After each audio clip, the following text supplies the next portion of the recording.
Pour situer un peu le contexte sur lequel on travaille, on développe des outils d'aide à la décision agronomique pour le raisonnement des intrants, donc irrigation, fertilisation, produits phytosanitaires, sur une large gamme de cultures, vigne, blé, maïs, soja.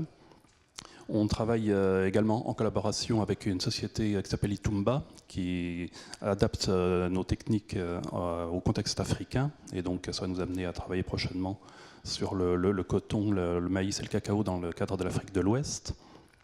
Et nos outils reposent beaucoup sur la modélisation des cultures.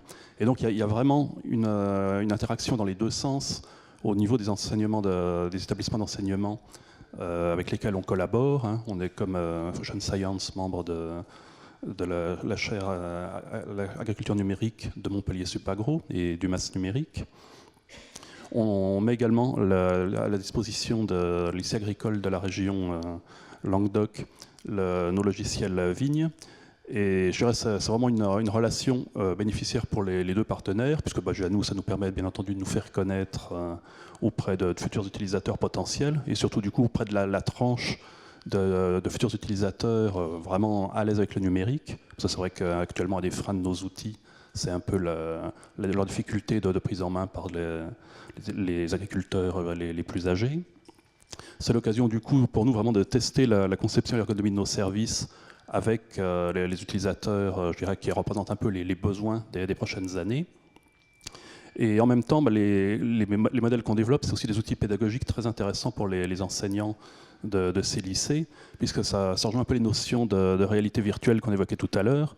Finalement, les modèles qu'on développe pour la gestion des intrants, ça permet en quelque sorte de faire de l'expérimentation virtuelle, de se dire, voilà, par rapport à mon itinéraire culturel habituel, si je déplace telle intervention, telle opération de fertilisation, telle irrigation, voilà la conséquence que ça va avoir sur le rendement.